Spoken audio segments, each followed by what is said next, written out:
Hello and welcome. Tonight, INEC declares Governor Diri as winner of the November 11th governorship election in Bayelsa State, defeating his closest rival, Timipre Silva of the APC, and other contestants. APC candidate Usman Ododo emerges winner in the Kogi State governorship election after polling 446,237 votes to defeat his closest rival, Murtala Ajaka of the SDP, who polled 259,052 votes. And 2 sanitation workers killed during a chase of a bus driver, allegedly by Lagos State traffic officers and members of the Joint Task Force. On sports news tonight, Nigeria's Super Eagles camp officially opens in New York, Akwa Ibom State capital, as team get down to business ahead of Thursday's 2026 FIFA World Cup qualifier against Lesotho. On business news tonight, Africa Investment Forum secures $34.82 billion investment interest for infrastructure, agriculture, health, and creative industry projects following the outcome of this 3-day annual global event. And from Abuja, some civil society groups say conduct of the off-cycle governorship elections was a missed opportunity for INEC and political parties to win back the confidence of the electorate in the process. International news from London. The World Health Organization says Al-Shifa Hospital in Gaza City is not functioning as a hospital anymore after being bombed continuously for days.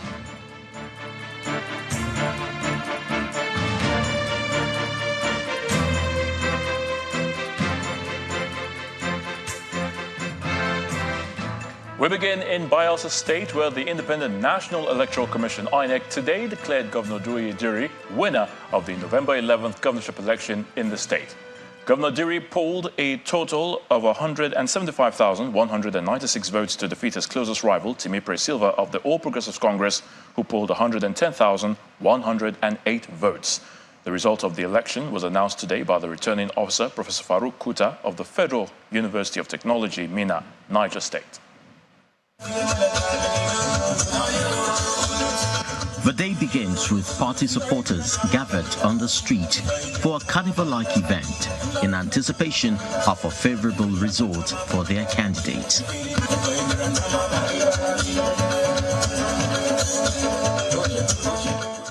Inside the Collation Center, the results for the last 2 local government areas, Southern Ijo and Bros, are being awaited. Shortly, Professor Farouk Kuta, the state returning officer, leads the team for what appears the final lap of the electoral process. Another result sheet that actually contains the name of the candidates for each political party. It is sealed. We want to open it now. The last result from Southern Ijo is declared. For the Southern Ijo local government area of Bayelsa State, for the 11th November 2023 governorship election. Party APC 18174. Party PDP 24685. Having polled 175,196 votes, incumbent Governor Diri is returned to office. Silva Timipre Malin of APC has 110,108 votes. Diri Doye of PDP has 175,196 votes. That Diri Doye of PDP, having satisfied the requirements of the law, is hereby declared the winner and is returned elected. However, APC rejects the result, citing irregularities in the collation process. The total votes cancelled that APC scored in the field, which is about 84,806 votes. If you add it to what APC scored here, we clearly won the election.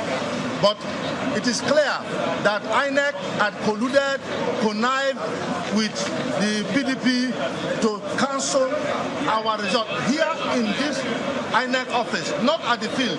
The votes were brought from EC 8A and EC 8B down here, and at this INEC office here, they decided to cancel over 84,000 votes scored by the APC.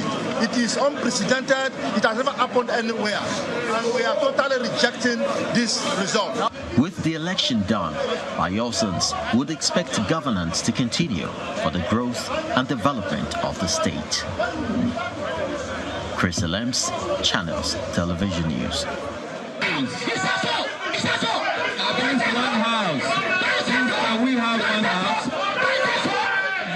Today's election results announcement in Bayelsa was not without disagreements amongst party representatives, as pandemonium broke out when the announcement was made for Brass, where the APC candidate won the most votes after polling over 18,000 votes against the PDP's 12,000 votes.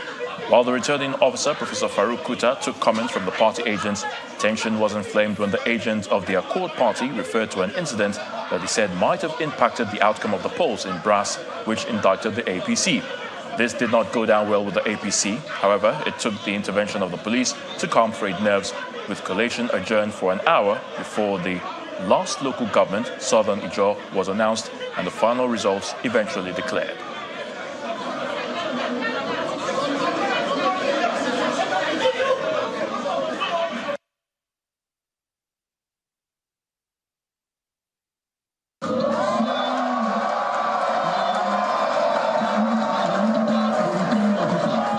That was the scene where Governor Diri and his supporters were monitoring the announcement of the results, filled with excitement and jubilation after the governor was declared winner. In his reaction, Governor Diri promised to be the governor of all Bayelsans, irrespective of whom they gave their support during the election.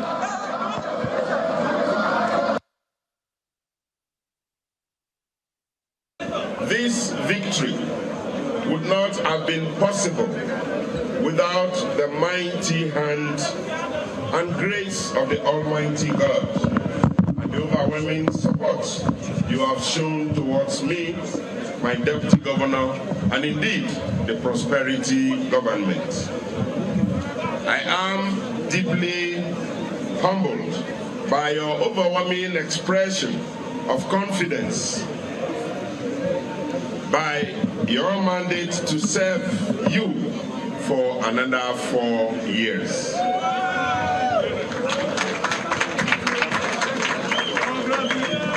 I want to express my heartfelt appreciation to everyone who cast your vote in my favor and in our favor, and has entrusted me with the responsibility of leading our beloved state again.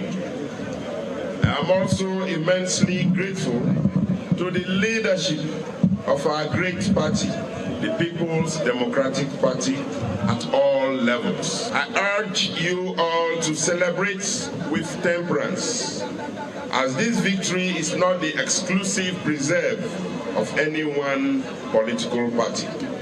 Rather, it is the collective will of the people of Bayelsa State, united towards progress and a better future for our state. From Bayelsa to Kogi State, where the governorship election produced Usman Ododo of the All Progressives Congress APC as winner after polling 446,237 votes to defeat his closest rival, Mr. Murtala Ajaka of the Social Democratic Party, SDP, who polled 259,052 votes. However, the coalition agents of the SDP and the People's Democratic Party had objections on some of the results of the election. Our correspondent, Emperor Simon, reports. The arrival of officials at the State Collation Center in Lokoja signals the commencement of the collation of results in the Kogi State governorship election. The returning officer first gives a remark. We are not here to fight or have issues. We are all working together. At the end, we want to bring the best out of this election.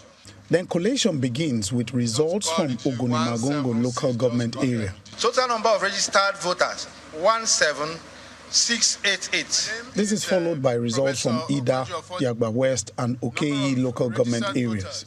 ADC 9-1. However, party agents of the Social Democratic Party and the People's Democratic Party questioned the results from Kogi local government area. I have a petition before me on the conduct of the elections in Kogi, and Adabi. I'm bringing it now just because I don't want it to become maybe a repetition. The collation exercise then continues, and sometime past 10 p.m., the result of the entire 21 local government areas are in, and the results are declared. Osman Ododo of APC, having satisfied the requirements of the law, is hereby declared the winner and is returned elected. The APC receives the news and celebrates with Governor Yahya Bello and the governor-elect.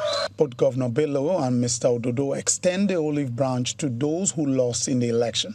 I extend the hands of fellowship on behalf of the governor-elect and deputy governor-elect, our party, and this current administration. Come on board. Still come and join me before I even wind down. I pledge to serve and to lead with accountability, prosperity, and inclusivity. Therefore, I call on you all, especially my brothers, the co-contestants, to come and join me. Residents of Kogi State will be looking forward to how the new leadership plans to reconcile all the divisions in the state amidst the rejection of results by some political parties. From Lokoja, Lanre Lasisi, Channels Television News. Our correspondent there, Lanre Lasisi, with that report. Meanwhile, the governorship candidate of the People's Democratic Party in Kogi State, Mr. Dino Malai, has alleged several discrepancies in last Saturday's off-cycle election in the state.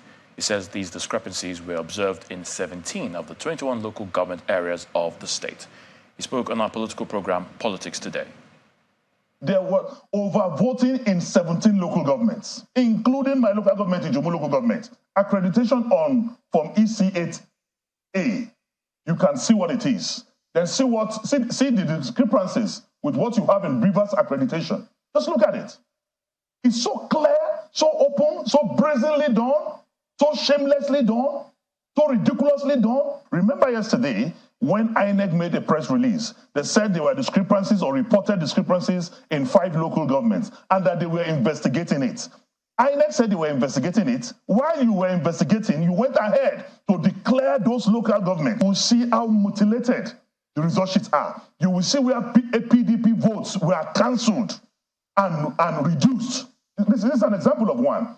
You know, PDP votes there cancelled and reduced, while that of APC increased. I have about 10 of such results here. All of this is just an example, but I have more than 200 results. And there are 72 polling units where I won elections in local government. At the point of announcement, they said there are no result sheets. They said the candidate of the Action Alliance, Mr. Olayinka Braimo, is urging INEC to conduct a fresh election in Kogi State. Mr. Braimo told journalists at a news conference in Abuja that his votes were not counted at many of the polling units.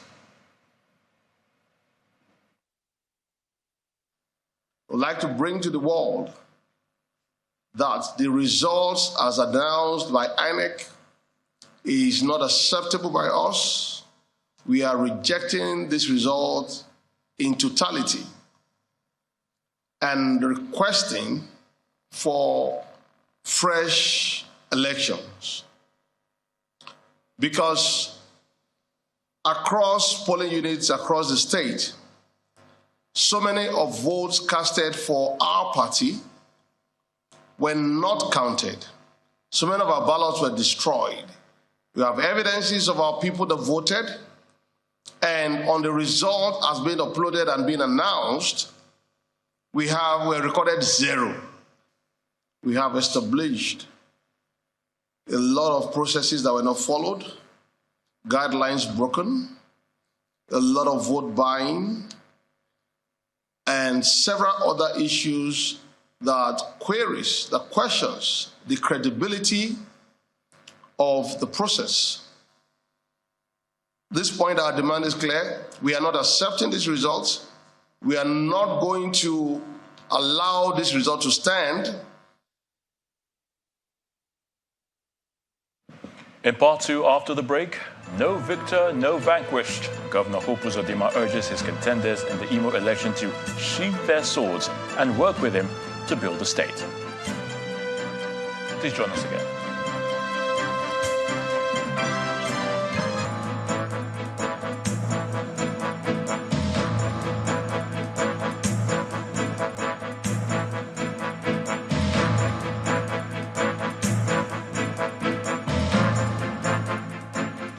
Welcome back. If you just joined us, you're watching the news at 10, coming to you live on Channels Television Lagos. A reminder of our top stories.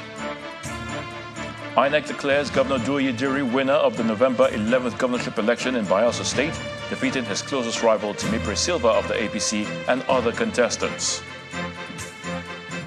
APC candidate Usman Ododo emerges winner in the Kogi State governorship election after polling 446,237 votes to defeat his closest rival Murtala Ajaka of the SDP, who polled 259,052 votes. 2 sanitation workers killed during the chase of a bus driver allegedly by Lagos State traffic officers and members of the Joint Task Force. And the World Health Organization says Al-Shifa Hospital in Gaza City is not functioning as a hospital anymore.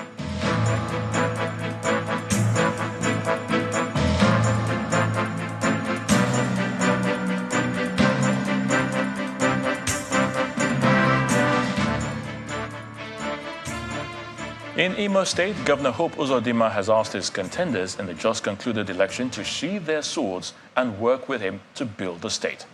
Governor Uzodinma, who was speaking during a press briefing in Owerri in the aftermath of the election, says his victory is for the people of the state, saying there's no victor and no losers. Uzodinma Odidika, Good Hope of APC, having certified the requirements of the law, is hereby declared the winner and is returned elected. High point of the Imo State governorship election, where the incumbent governor, Senator Hope Uzodinma, was declared winner of the contest.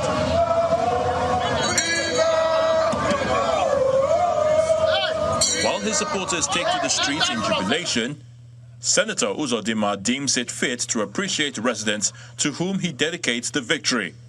Your message to me through your overwhelming endorsements is that you appreciate what I have done in office so far, and you want me to do even more. I heard you loud and clear. It is an invitation to do more and to do better. And that is exactly what I will do. Governor Uzodinma, who interprets the support as a sign of gratitude by his people for how he's piloted the affairs of the state, is promising an all-inclusive government. I congratulate and commiserate with my brothers who contested the election with me. They did not lose, but Imo people won. This collective victory is for the good of the people and the progress of our state. I therefore call on all of them to join hands with me to continue to build the Imo of our collective dreams. Some of his opponents in the race are asking him to bank on their support in achieving the Imo State of their dreams. This is one of the most peaceful elections Imo State has ever recorded. You cannot rig election and rig election in 27 local government areas, 305 wards in a state. I use this medium to call on my colleagues that ran in the last election that we should please shield our swords. With the contest done and the winners determined, Governor Hope Uzodinma, who will be sworn in on Monday, January the 15th, 2024, for another term of 4 years, assures his people of fulfilling every promise he made during his campaign. I will love you back. Meanwhile, the president has congratulated Governors Hope Uzodinma of Imo State, Diri of Bayelsa State, and Governor-elect Usman Ododo of Kogi State on their victory in the November 11th governorship elections. In a statement by his media aide, Ajuri Ngalale, President Bola Tinubu also commended the electorate in the three states for their participation in the process, saying the outcome of the elections reflect the wishes of the people. He emphasized the need for a sustained commitment at further sanitizing the electoral system and enhancing the credibility of future elections, while commending INEC for working to create a level playing field for all contestants. The president also praised the security agencies for maintaining law and order during the exercise.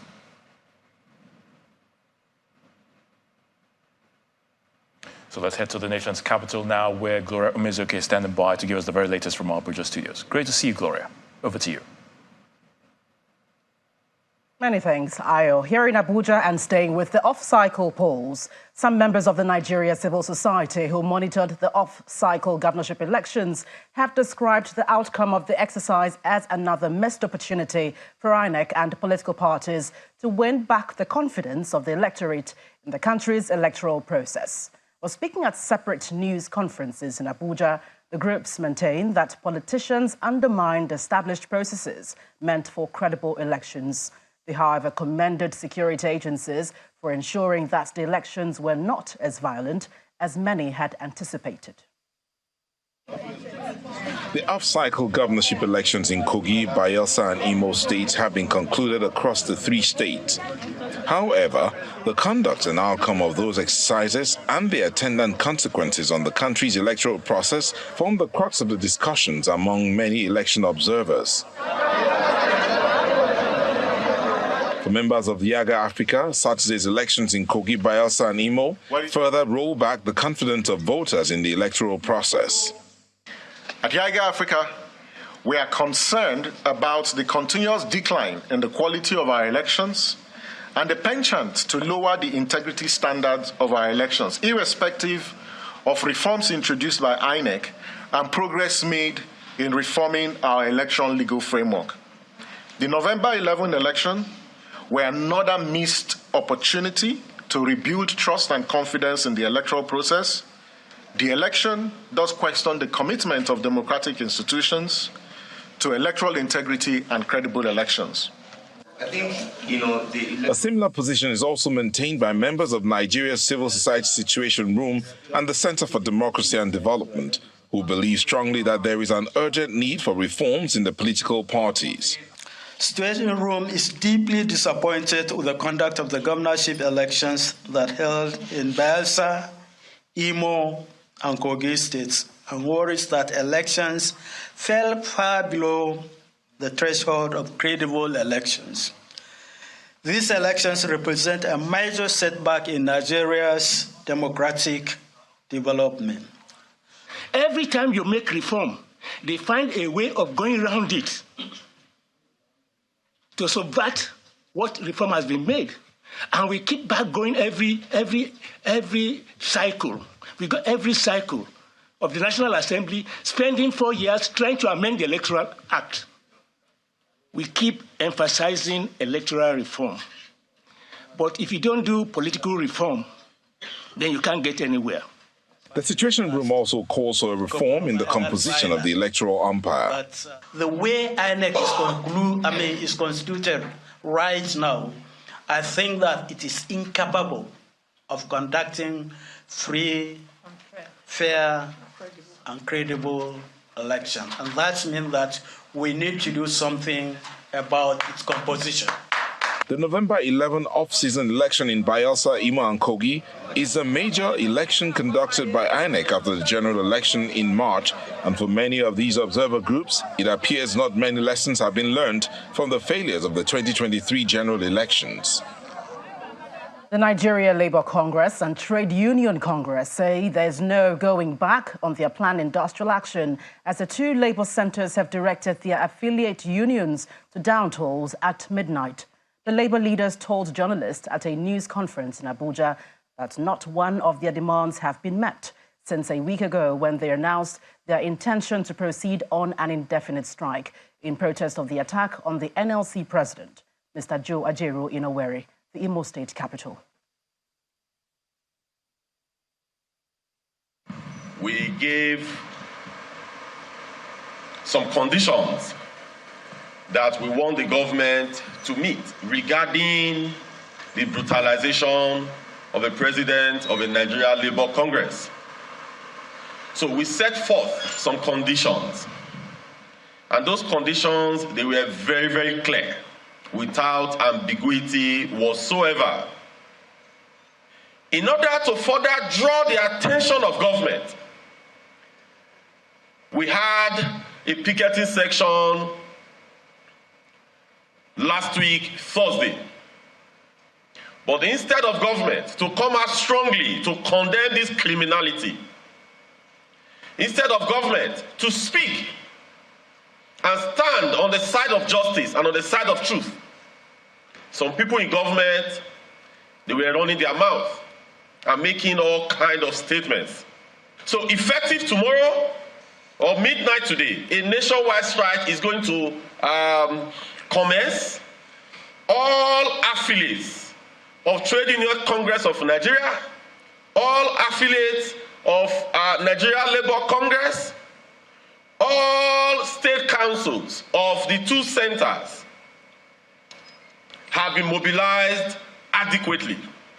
And this is going to be indefinite until government at all levels wake up to their responsibility.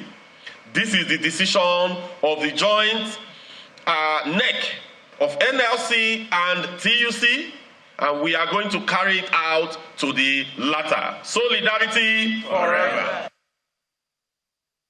The House of Representatives Committee on Finance is directing the Nigerian Communications Commission to explain how it spent 291 billion naira in 2022, part of which was said to have been spent on broadband services across the country.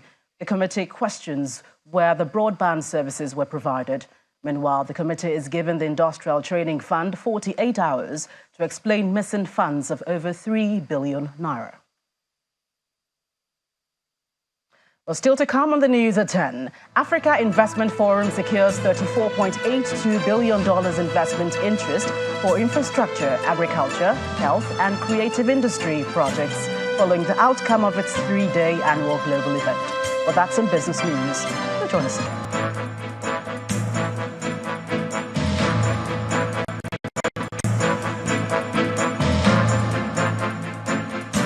Welcome back. 2 persons have been confirmed dead following a scuffle that involved officials of the Lagos State Traffic Management Authority, LASMA, and a driver around the Gbagada-Oshodi Expressway in the city of Lagos. This latest incident is coming on the heels of similar crashes between officials of LASMA and drivers, which often result in deaths and injuries. Our correspondent, Kelly Egiga, reports. A chant of fury over the killing of 2 Loma officials on duty and believed to be sisters.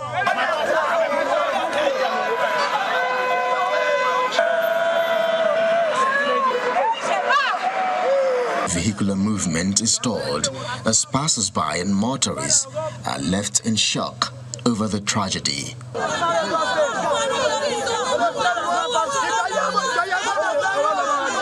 Some eyewitnesses recount the incident.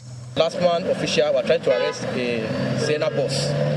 As a result of trying to arrest the bus, the Sienna bus ran into 2 normal female workers that are doing their official duty this morning.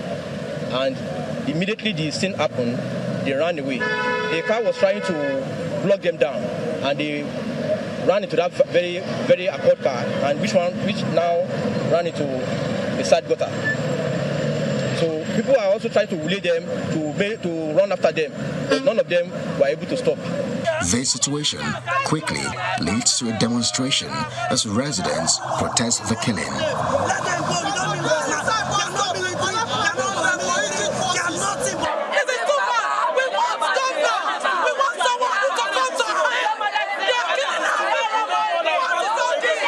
But some make a clarion call. I'm sad this morning, hearing this again, that it happened again.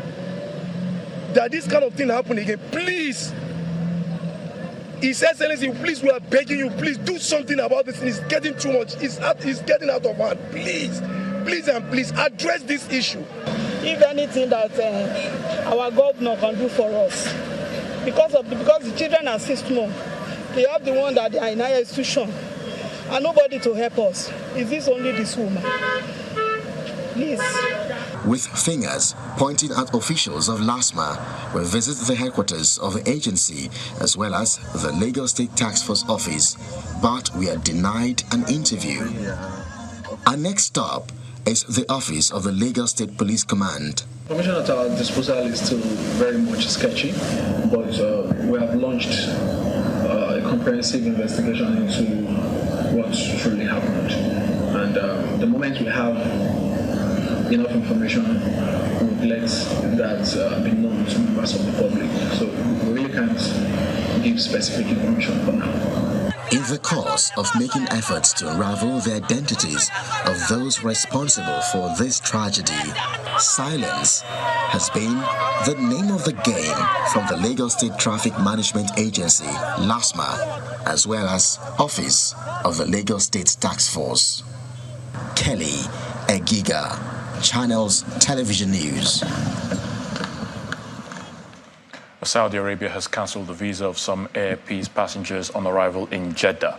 The spokesperson of Air Peace, Mr. Stanley Olisa, told Channels Television that out of 264 passengers airlifted from Nigeria, 87 passengers were given approval, while 177 passengers were being flown back to Nigeria. Meanwhile, the United Arab Emirates has assured Nigerians that the visa restriction on Nigeria will be lifted soon. The Emiratis ambassador to Nigeria, Mr. Salem Said Al-Shamsi, gave this assurance in response to the concerns raised by the Minister of the Federal Capital Territory, Mr. Nyesom Wike, during his courtesy visit to his office in Abuja. Regarding the visa issue, and alhamdulillah, now we are working. The visa issue is not, I would say that the door is not closed, but it's not widely open. Yes. And we issue a lot of visa daily. Daily, we issue a lot of visa. And there is a lot of brothers and sisters here from Nigeria go to UAE and come back, alhamdulillah. Very easy access to get the visa. Takes a little bit of time, but there is no, a lot of people say there's not even one visa issue. No, there's a lot of visa issue daily. Alhamdulillah. Now we just trying to work with some specialized people here in Nigeria, my people, to put some procedures in between UAE and Nigeria and close some gaps, and this is actually, it's good for both countries, UAE and Nigeria too. And hopefully very soon we'll be hearing good news regarding this. Alhamdulillah. Regarding Emirates Airline, we work, I think, last couple of months very hard on it, and we move it up all the way to from my side, I'm done with it. Now from the other side we have small issue, on only very small issue. Hopefully will be solved inshallah very soon. Meanwhile, the FCT minister is urging the newly elected governors of Imo, Bayelsa and Kogi states to use their mandate for the development of their states, while congratulating them on their victory at the just concluded off-cycle elections. Time now for some business news with Ann Waldo. Banking so easy, so simple. Dial *894# now to experience it. You first, First Bank.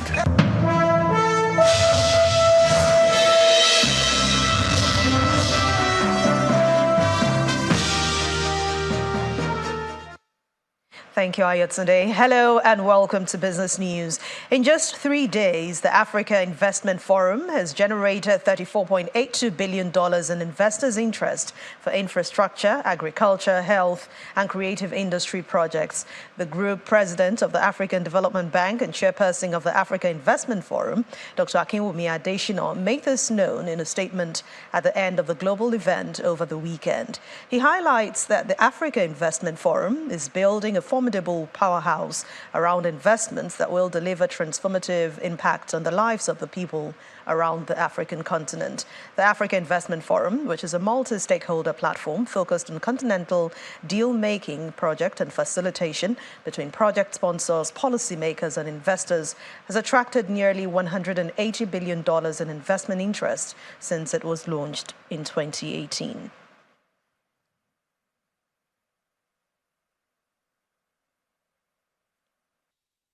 Now let's head to the domestic equities market. It began the third week in November on a negative note, so the color is red today. No thanks to profit taking by some investors. Laddie Williams has the details.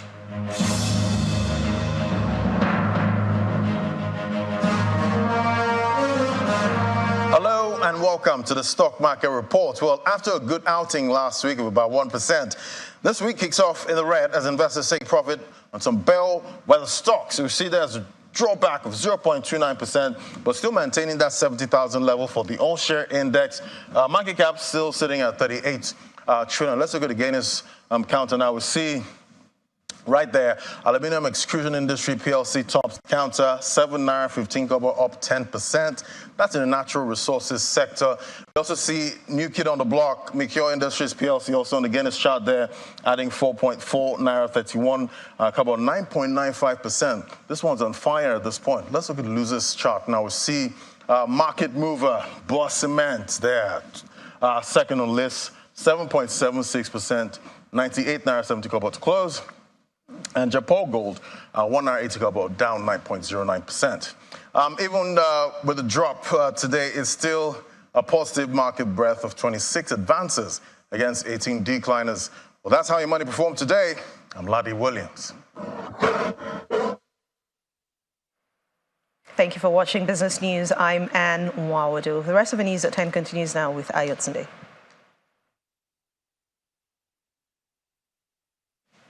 Thank you, Anne.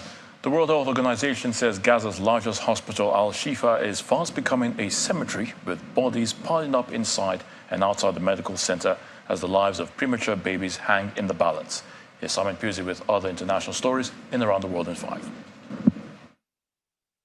Good evening and welcome to the channel's studios here in London with your international news around the world in 5.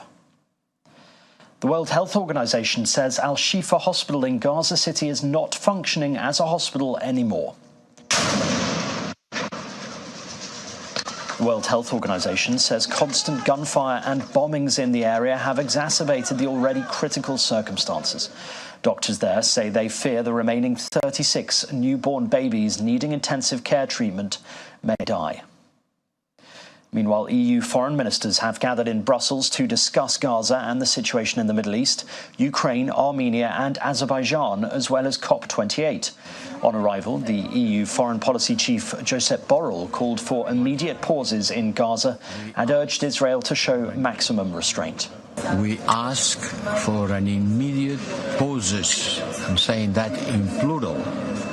Not a single one, but several ones, pauses. But it is an adjective. It's immediate pauses and humanitarian corridors to be established in order to face the dire situation of the people in Gaza. Residents of India's capital Delhi have woken up to smoky skies as air quality dropped again after the festival of Diwali. People in the city burst crackers late into Sunday night despite a ban on fireworks due to high pollution levels. Delhi has been battling toxic air for weeks, with the government announcing an early winter break for schools in an effort to protect children. The city has high pollution through the year due to factors including vehicular emissions and dust. US Republican Senator Tim Scott from South Carolina has dropped out of the 2024 presidential race. He had hoped to become the first African American to secure the Republican nomination. He told Fox News, "I think the voters, who are the most remarkable people on the planet, have been really clear that they're telling me not now, Tim." Although Tim Scott was very well funded, he failed to make an appreciable impact in opinion polls. The UK's ex-Prime Minister David Cameron has been made Foreign Secretary in a shock move as Rishi Sunak reshuffles his cabinet. It is a remarkable return to government for the former Conservative Prime Minister, in office between 2010 and 2016. Mr Sunak earlier sacked Home Secretary Suella Braverman following days of speculation over her future. James Cleverly, who had been Foreign Secretary, has replaced Braverman as Home Secretary. Yeah, I mean, I suppose it adds maybe a bit of gravitas and weight to the government. I personally don't think he did a bad job last time. He's been on the rock for a while. I guess that's perhaps a PR stunt in itself. Feels like a bit of a chess move to trying to bring someone in, like Martin said, a bit of gravitas, because he's clearly making his moves to get ready for the election next year, and it's probably quite a clever move to bring him in. The former Ivory Coast Prime Minister, Guillaume Soro, who took himself into exile in 2019, says he plans to return home despite having 2 criminal convictions. He said he wanted to return because it was hard to live far from my ancestral land of Africa. In 2021, an Ivorian court sentenced Soro in absentia to life imprisonment for undermining national security. Streets in the Western Ireland coastal region of Galway are struggling with floodwaters as Storm Debbie barrels in from the Atlantic.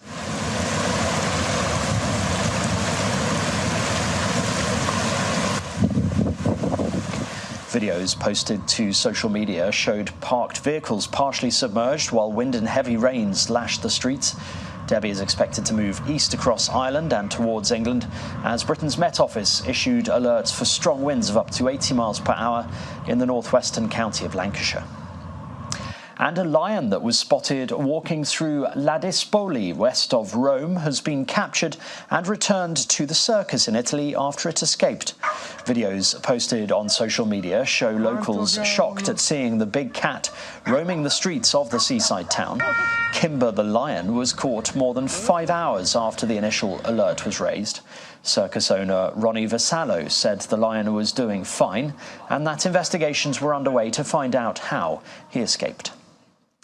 And that's your international news around the world in 5. Now back to the channel's studios in Lagos.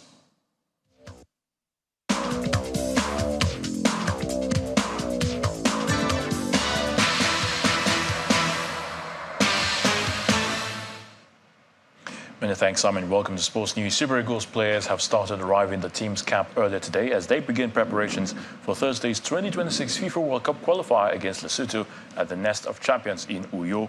Some early birds include Jamilu Collins, Umar Sadiq and Kenneth Omero. The coaching crew is expecting a full house by noon tomorrow. After Thursday's games against the Crocodiles, and then fly to Rwanda for a clash with the Warriors of Zimbabwe at the Huye Stadium in Butare on November the 19th. Thousands of fans welcomed the funeral cortege of Manchester United great Sir Bobby Charlton at Old Trafford earlier today as it made its way past the stadium to Manchester Cathedral for a private ceremony. A throng of fans, a dozen deep in places, braved the blustery weather to clap as the cortege made its way in front of the Trinity statue of Charlton, George Best and Dennis Law, where a ring of hundreds of bouquets and scarves encircling the statue's base continues to grow.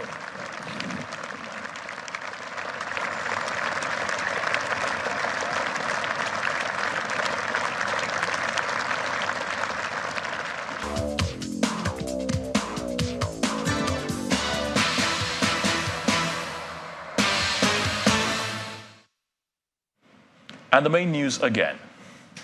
INEC today declared Governor Diri winner of the November 11th governorship election in Bayelsa State as he defeated his closest rival, Timmy Silva of the APC, and other contestants. APC candidate Usman Ododo has emerged winner in the Kogi governorship election after polling 446,237 votes to defeat his closest rival Murtala Ajaka of the SDP, who polled 259,052 votes. Meanwhile, the Action Alliance candidate Olayinka Brahma and his PDP counterpart Dina Malai have rejected the governorship election results. That's the news at 10. Many thanks for watching. I'm Ayo Tunde Balogun. Do have a good night.